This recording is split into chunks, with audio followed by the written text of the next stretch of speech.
Olá, amigos da TV Rondon Canal 5, muito boa noite. Eu sou o Onofre Júnior e estamos começando por aqui mais um programa Ponto de Vista neste dia 10 de julho de 2011. Mais uma vez aqui com muito carinho, como a gente sempre faz. Todo mês a gente faz esse bate-papo aqui para passarmos a limpo o momento político em que nós estamos vivendo, com as presenças aqui do professor João Edson, ele que é cientista político. Professor, muito boa noite, prazer tê-lo mais uma vez aqui no nosso Ponto de Vista. Boa noite, Onofre, boa noite ao telespectador, é sempre um prazer e uma honra estar aqui. Conosco também professor Lorenberg Alves, que também é cientista político e que nos abrilhanta aqui com as suas opiniões essa noite, que promete ser uma noite quente em função dos últimos acontecimentos. Não é isso, professor Lorenberg? Boa noite, obrigado pela presença. Boa noite, Onofre, boa noite, João Edson, boa noite, telespectador. É uma satisfação estar de volta. Bom, o assunto de hoje não poderia ser diferente, é a crise do Ministério dos Transportes, né, que tem uma diretoria até então dirigida por um mato-grossense, por Luiz Antônio Pagô, e que no final da semana passada deflagrou-se aí uma crise que só Deus sabe no que vai dar, né? Teremos maiores desfechos durante essa semana e que pode aí, quem sabe, tornar ainda mais grave a situação tanto de Pagô, como do seu partido, o PR, como até, quem sabe, até mesmo do próprio PT. Professor Lorenberg Alves, o senhor tem acompanhado desde o final da semana passada, quando a presidente Dilma Rousseff demitiu os 3 diretores, principais diretores, logo depois, na terça ou quarta-feira, o ministro Alfredo Nascimento pede demissão. Depois, a presidente Dilma faz um convite ao senador Blairo Maggi. E segundo o noticiário, no final de semana, até mesmo no final da sexta-feira, no final da tarde, o senador Blairo, em reunião com o seu grupo empresarial, parece que declinou, se recusou em assumir o Ministério. Como é que o senhor tem acompanhado tudo isso? Qual que é a análise que o senhor faz dessa crise que nós estamos vivendo aí? Bom, Onofre, com muita preocupação, né? 2 aspectos me chamam muito a atenção. Primeiro, vamos fazer uma pequena correção nos veículos de comunicação que, de uma forma, passou para a opinião pública que era a presidente Dilma que fez o convite ao senador Blairo Maggi. Primeiro de tudo, a presidente Dilma, o sonho dela é efetivar o Paulo Sérgio Passos, que é diretor lá. Que foi secretário executivo do Ministério e agora está interinamente exercendo o cargo de ministro. O sonho da Dilma é efetivar o Paulo Sérgio Passos. O nome do Blairo Maggi vai surgir muito depois, porque dentro do PR, a Dilma já disse que o Ministério será mantido pelo PR. Depois, um segundo aspecto, o Onofre, o PR ficou dividido entre a cúpula do PR. De um lado, tinha a bancada federal na Câmara Federal, que é formada por 42 deputados e que, somado com outros parlamentares das siglas nanicas, vai ter aí mais ou menos um número de 68 a 70 deputados. Ou seja, mais de 10, 15% do total. Exatamente, por isso que a presidente Dilma fica refém do jogo político eleitoral dos partidos. Porque você não pode dispensar 70 parlamentares, sobretudo numa situação difícil, como estamos vivendo, e sobretudo quando a presidente Dilma não tem a imensa maioria na Câmara Federal, professor que João se somado com os 6 senadores. A nossa equipe está tentando ali, inclusive, localizar. Para nossa surpresa, ontem pela manhã, acessando o site da Folha de São Paulo, nós nos deparamos lá com a matéria do colunista, talvez o principal colunista da Folha, que é o Josias de Souza. Ele aproveitou, né? Ele puxou lá no YouTube, porque nós postamos todas as nossas entrevistas, inclusive essa, né, e todas as outras entrevistas há cerca de um ano atrás, desde que nós criamos o nosso site, Cidadão Consumidor, nós postamos as entrevistas, tanto do ponto de vista como Cidadão Consumidor no YouTube. E o Josias, eu acho que pesquisou no YouTube e encontrou lá uma entrevista do Pagô, concedida aqui ao nosso programa, no ano passado, em 19 de dezembro do ano passado.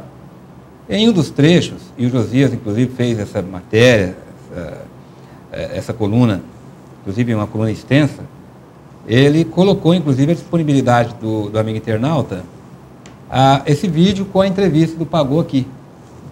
Inclusive, foi muito acessado. Já passou de 1.500 acessos, só de sábado para hoje, 2 dias. E em um trecho dessa entrevista, eu nem me lembrava mais, por isso que é bom a gente postar, porque a gente às vezes quando não lembra, outros amigos jornalistas lembram ainda mais, uma honra para a gente, o Josias de Souza ter encontrado, ter repercutido e colocado, inclusive, o vídeo lá no site da Folha. E o Pagô dizendo que a direção do DENIT era um colegiado, em que participavam principalmente integrantes do PR e do PT.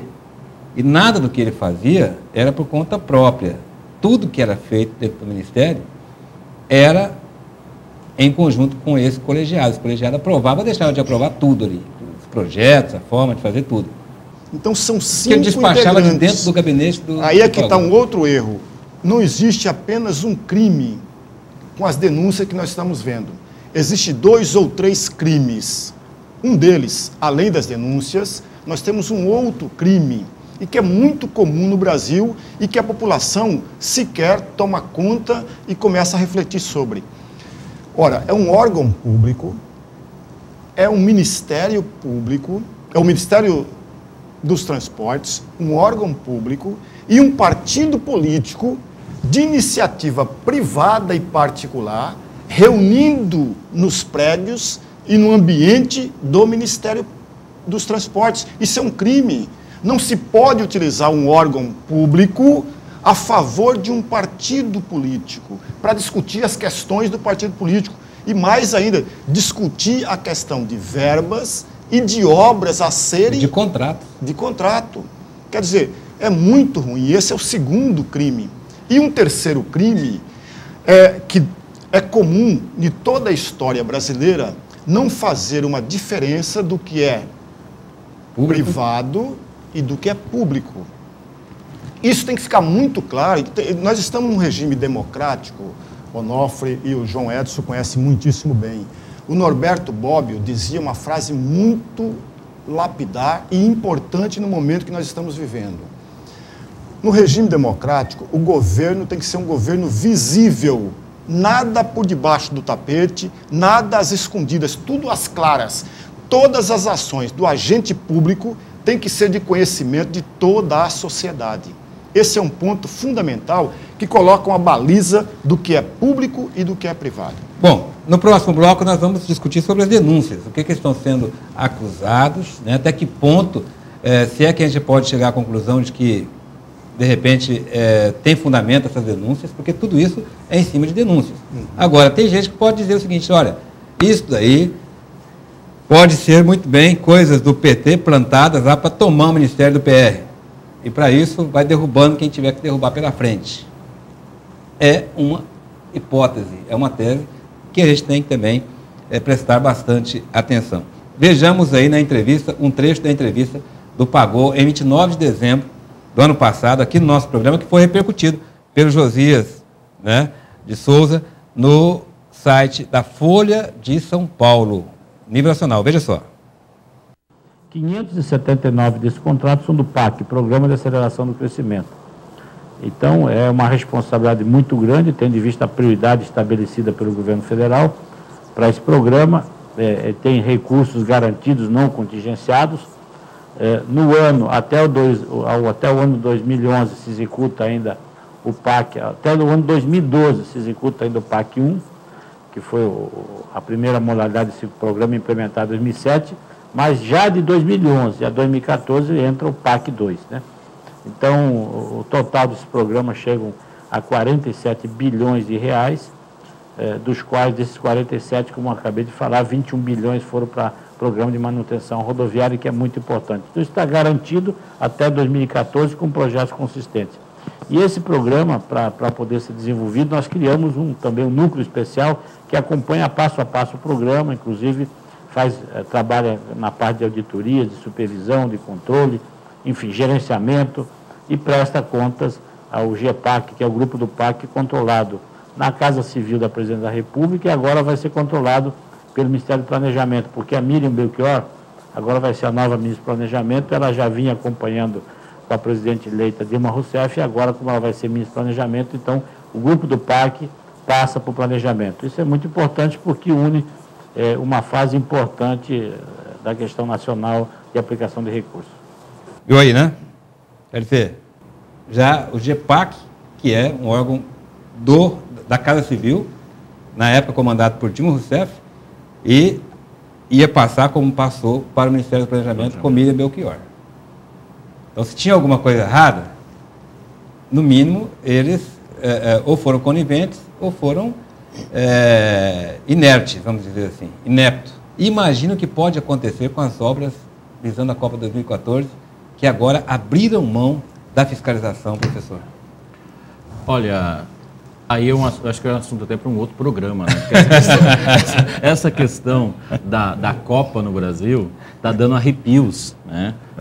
Começa por quem está gestando a Copa. O senhor Ricardo Teixeira dá uma entrevista para a revista Piauí, né? Que aí teve a oportunidade de ver a entrevista, aonde ele debocha do Brasil, da presidência da República, da imprensa brasileira, do Congresso Nacional, né?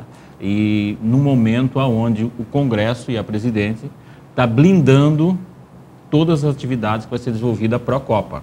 Quer dizer, talvez aí com toda essa questão do Ministério dos Transportes, não sei o que vai ocorrer agora, mas é possível que renasça outra fogueira, porque o depoimento dele é muito forte, a entrevista dele é muito forte, inclusive com a utilização de palavrões durante a entrevista. Pode renascer no Congresso uma nova briga em função da questão da Copa do Mundo no Brasil. Essa questão do convite ao Blairo, eu acho que existiu mesmo? Será que era vontade da presidente? Eu li, inclusive, uma matéria, não me lembro agora a fonte, mas dizendo a presidente Dilma chamando a responsabilidade cívica do senador Blairo Maggi.